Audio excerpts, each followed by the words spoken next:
Welcome back to This Way. Inflation, inflation, inflation. Google Rule 34 Path of Exile Inflation to find out more about why divine orbs are so expensive now. But for real, inflation is currently rampant in Ray class. Divine orbs are just above 300 exalts now at the point of this video. However, it is not because the value of divine orbs are skyrocketing. Exalts are plummeting as there is no good exalt sync in the game. And by that I mean people just don't use many exalts. You use a few on your maps, occasionally on decent gear. Plus, when you use more exalted orbs on your maps, it actually makes more exalted orbs drop from that map. So it isn't even a net loss. After all the loot buffs, and now a ton of players in the endgame, exalts are simply dropping at a much higher rate than they are being used. The loot buffs were also baseline buffs, so non-juicer sweat lords in the endgame. So even non-juicer sweat lords in the endgame are going to see vastly more exalts. I don't have exact data on this, but from what I've seen, the price of other currency items compared against the div are exchanging for a similar rate than they were a few days ago before this big run up to the 300 exalts per div price. I expect the value of exalts to just keep going down, like I said. There's no real exalt sync, so the value presumably will keep going down until it might stabilize eventually, hitting an equilibrium point where people want them versus or being used rate, you know what I mean. And take a look at the graph. But it's kind of like the default currency for trading might trend to being chaos orbs, since exalts are worth so little now, kind of like you don't trade with transmutation orbs or augment orbs, so it might lean towards chaos orb being a more stable currency. Thank God for PoE 1 veterans. I still have trouble saying exalts for trades. I always instinctively just say chaos anyways.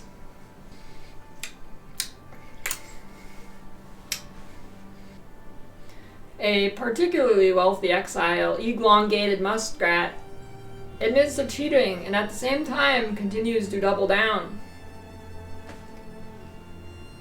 An elite helldiver from the Federation of Super Earth has joined me to put an end to Ray class baiters.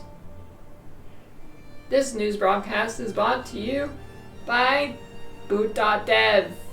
Oh man, I sure hope this dungeon has some good loot. Oh no, what is that? Oh shoot. Ouch. I am struck. Ow. I should have learned to code, like everyone always told me to. But instead, I chose to delve real dungeons and get attacked by skeletons and died. Save yourself from my fate and check out boot.dev. Instead of getting XP in the dungeon, you can get XP, levels, quests, and achievements on boot.dev without the risk of bodily harm. Programmers also have amazing earning potential. Get some real-life loot without getting stabbed.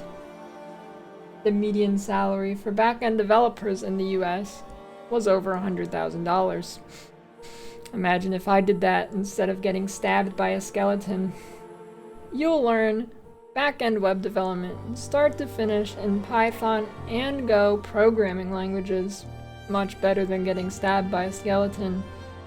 Since they have that RPG-like system XP, you'll never get bored. Boredom's the #1 killer. And skeletons.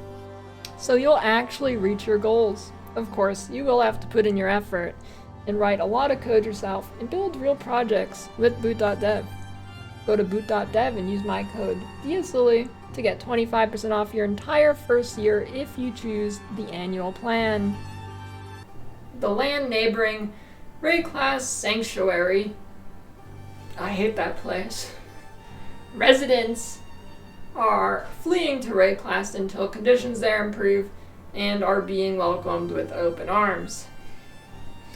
Getting into the actual patch itself, which is about a week old now, maybe a little bit more. I've been slacking. I will go over the highlights. 4 new tower maps have been spotted in raid class. I find them to be much better than the single tower map that existed before. I'd still rather it be a unique experience or just a boss fight, but it's better than it was before. The Arbiter now allows you to have 6 portals on the lowest difficulty, ramping down to only 1 portal on the highest difficulty, I think. I haven't tested it. I'm assuming. He also now has damage reduction. Wait. No. I don't know. I've just been mapping.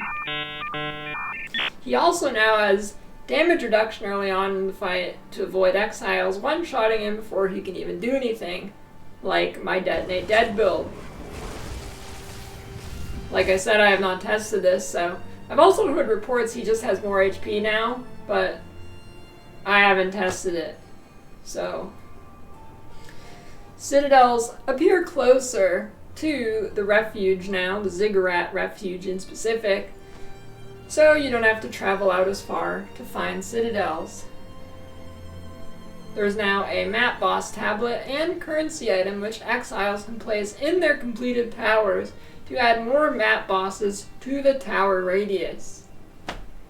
A number of maps now contain 50% more magic and rare monsters, essences, strong boxes, oh god, shrines, etc. Monsters in the Untainted Paradise have been breeding, so there's now many more monsters I can confirm. I went to the Untainted Paradise today. Technically it was yesterday, but I wrote this script yesterday, so I'm gonna pretend like it was today. And there was a lot of monsters there, and I slaughtered them all as they were breeding, and I got about 3 levels before I got like nothing, because there was no monsters.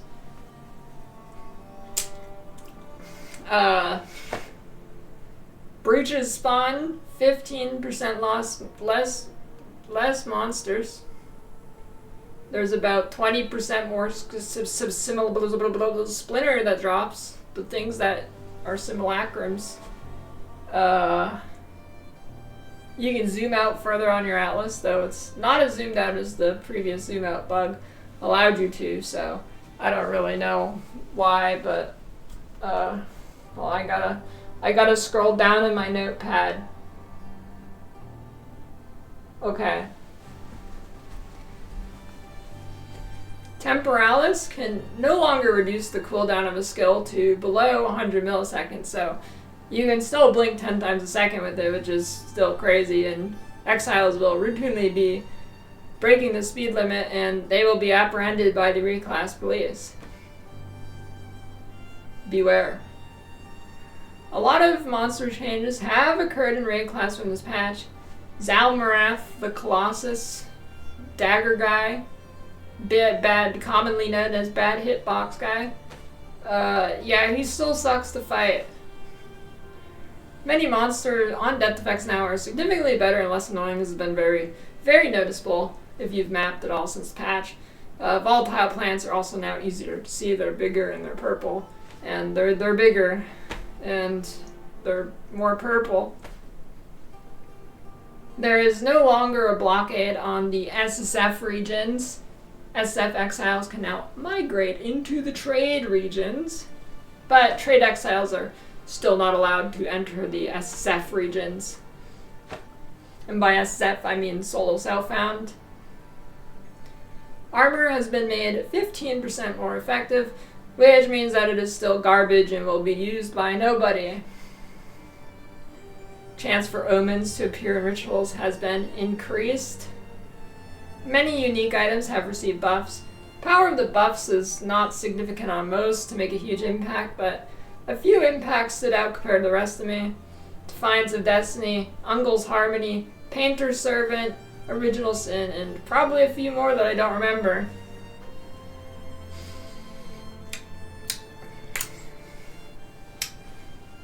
A very important tool for exiles has been released, Path of Building.